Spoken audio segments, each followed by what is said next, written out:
I think the questions were corny. It was probably my worst produced thing of the week. I don't know the worst produced thing of the week. That man. was. Our worst produced thing of the week was we was watching wrestling. Our homie Days was in the joint. Oh, okay. Yo! I think we got special guest, the Reasonable Wrestling Podcast. We got our homie Days. Come on, Days. Oh, God. Yo, so Days, don't make me look bad. Days the truth. Welcome, Days the truth.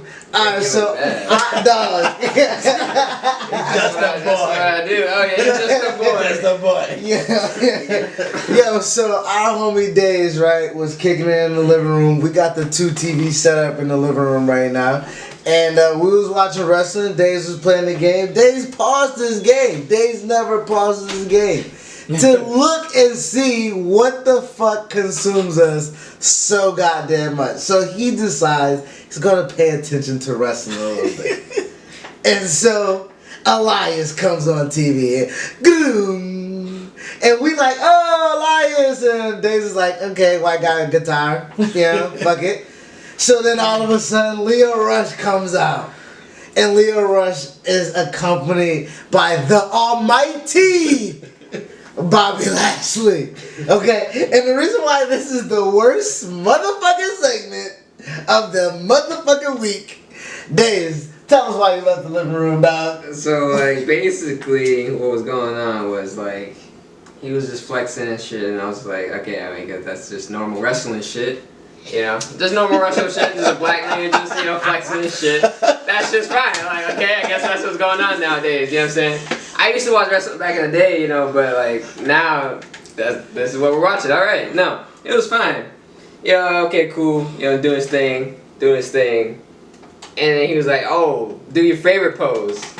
A black nigga's favorite pose.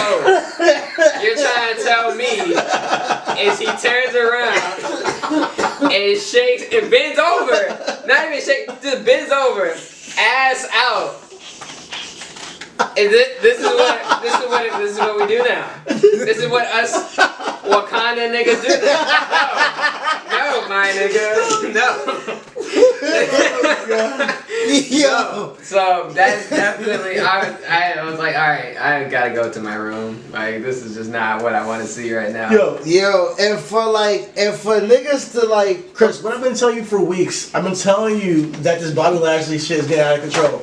This Bobby Lashley shit is getting out of control week by week, and they haven't been bending over now, showing his ass to people week in, week out. What the fuck are we doing with Bobby Lashley? Yo, we just talked about last week how like the homies who don't really fuck with wrestling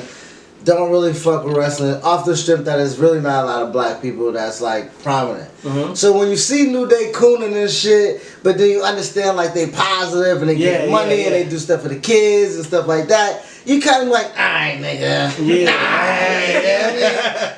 But when you see goddamn Bobby Lashley sculpted by Michelangelo himself, my nigga. It's a shame. And with a legitimate MMA fucking tough guy background, and you see him and you like, okay, like he said, regular wrestling stereotype shit, but my man's jacked and this is a new day and age, and so maybe he doing some cool shit. And he bent over and showed his goddamn ass. They literally pauses, turns the shit off, picks the shit up, and goes away. He goes to his room. And that is what you're doing with Bobby Lashley. That's what you're doing to me, nigga. That's what you're doing to all of us. Like, we just and this is a shame because he has potential. Like, he's exactly what Vince would want a black wrestler to look like. Yes. And he actually can talk. You've seen him do it in TNA, Impact Wrestling, whatever the fuck you want to call it. He has the body, he has the physique, and he can global go. Force. He can work. He's not a global force. He can go. He's a freaking former Marine. Like you can tell so many stories. Army guy, don't disrespect Marines. He's simplified, dog. That's okay, so he's a former Army guy. My bad. Jarheads.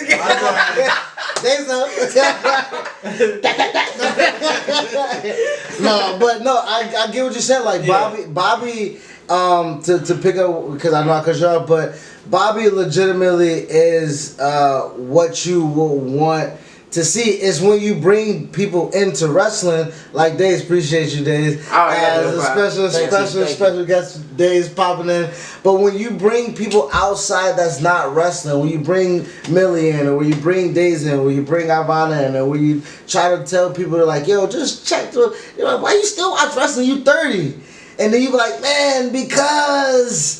Just watch, man. Just watch Monday. And then they watch Monday, and they see this nigga pull his goddamn pants down. They're like, dog, something wrong with you. Yeah. You know what I mean? Like, you already watching dudes sweaty in spandex, and then the only black guy that they see on TV, because Bobby is the only black guy that's on goddamn Monday Night Raw, I think. Is and Bobby and Leo Rush are the only two black guys on Monday Night Raw. One is an annoying little runt that just says, Lashley, and Leo can fucking go. You can go. You know what I mean? Like, why does he have to be stuck in a fucking... It's not even a two-piece suit. Well, yeah, there's a two-piece suit. It's just a two-piece suit with no shirt. And, like, you know what I mean? He's right, and he's pigeonholed. At this time, the placeholder. I get it. They might be doing more with Leo. But at the same time, you don't have time to waste on new people. They don't see it. That's the thing about it. They just don't see it the way we do. They don't see a black guy being more than an athlete or somebody who can do moves in the ring and maybe show a little dancing, goofy personality. Shout out to R-Truth. You know, that's what they see black men as. So, alright, so this is our, we're about to just go real. They're not black people. Are not real people. Let's go. Let's do our Book and Black now. Our Book and Black is on Bobby. Like, Bobby Lashley should be a real person. Yeah. Like, his character, he shouldn't have a character. He shouldn't. He doesn't we've talked plenty of times on this podcast. We're there, man. Just go into our archives. We can say we have archives now. This is like episode 30, I think. You can see where Seth Rollins is Seth Rollins. Where, you know what I mean? Like, or the Bobby Lashley can be Bobby Lashley. You know what I mean? What he's done could mean something, and they don't choose to use who he is. Like you can see they choose to use. His very first program with Sami Zayn was like. We knew it was out the box. Yeah. It wasn't gonna be. We knew he was had dead. him be okay. What is he? This guy who likes his sisters. Gave him a creepy promo. Like we talked about this a million times. But yeah, that's completely turned people off. Millie's still traumatized by that promo. I don't know why they did that. Like that's I think that's why I think it's like a punishment. Because he left on bad terms. But I really honestly think maybe it's not a punishment, but maybe they just don't see. Honestly, it's anything like I know they have like 30,000 writers there. Mm-hmm. Somebody has to be black. Somebody has to be black to just be like, but yo. Do they even have a voice? I mean, okay, realistically, you don't have to have a voice for you to write something for it to be pitched. Yeah, but for it to be, and you ever see that meme where the guy who with the one smart idea gets tossed out the window at the boardroom? It's like, hey guys, so what's our next plan? And then the guy's like, hey, just put the belt on Braun and we can have a title on every show. And they toss him out the window. It's like, hey, let's actually use Bobby Lashley's history and who he is as a character. They toss that nigga out the window. They don't want to hear a minority's opinion. I think what it has to be realistically is that they have to take another approach. They have to go and they have to write television. They have to get a writer that they're cool with, someone that they can talk to and like, hey, how can I format this idea? Because you just doing word of mouth and like, hey, and pitching something, that ain't gonna cut it. Especially not in that professional background. Yeah. If you legitimate, like, shit, look, like, I'll do it. I have it. I have a Bray Wyatt right goddamn now, dog. In the chamber. Like, real shit. Like, I got a backstory and a feud and 6 months of TV that I write that I'm just not gonna fucking send in. I mean, I can copyright it and send it in. But my thing is like, in order for me to like make it, do I have to do that for everybody? And not just for everybody. do I need to just go ahead and write 6 months of TV for black wrestlers? That's a thought. Like Bobby Lashley. I wonder if they would even look at it. Bobby Lashley, even like consider, hey, there's an outside perspective and opinion on how you've been for years portraying these characters of color.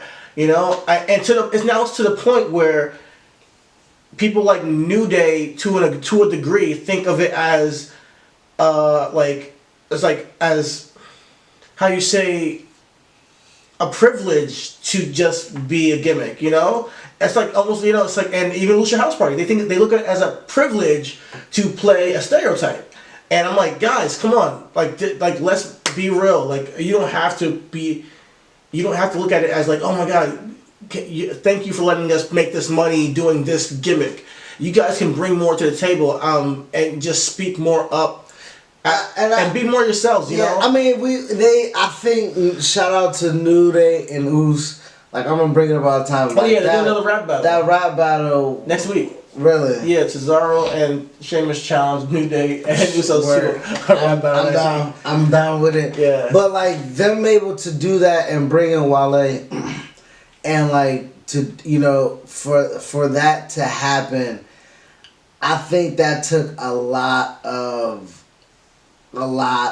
but that's also the confidence that was bestowed on them for them being able to take the ball. You know what I mean? Mm-hmm. Like, black people, like, I think those three are like anomalies. Or not anomalies because shit, we do it all the time. You know what I mean? But they're a highlight in this company of how you can just take shit. You know what I mean? Like, those guys were supposed to be preachers. Yeah, I know, sure. Like, those so they had guys to turn into something that was salvageable. They had to turn into something that was salvageable. So I don't knock their hustle.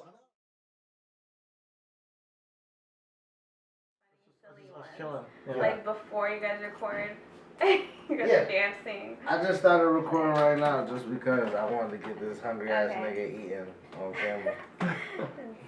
So I can put that up. And me rolling up a little bit left of this drink. Alright, so yeah, I think we're good as far as show structure. I think we got a pretty decent show.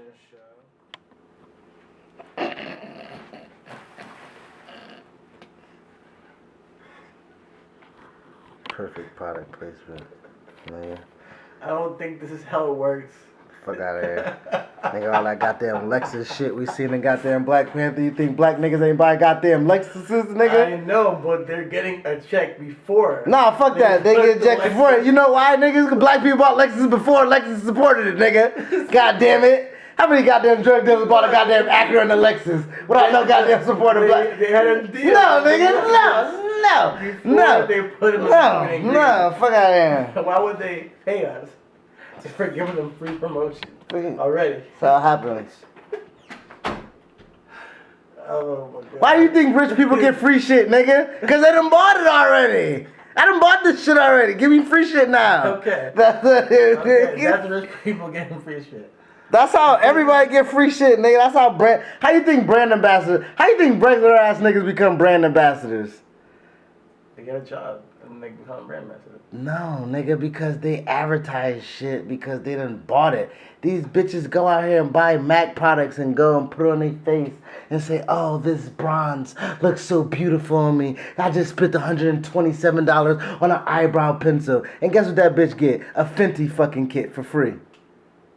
Yeah, I mean... So I bought a $7 pack of goddamn peanut butter crackers. Bitch, send me some more. That's what I'm saying, nigga. Goddamn. Okay. You making shit so goddamn difficult. Bring your fucking logic into shit. Fuck out of here. Let me start a new goddamn take so we can record. Shit.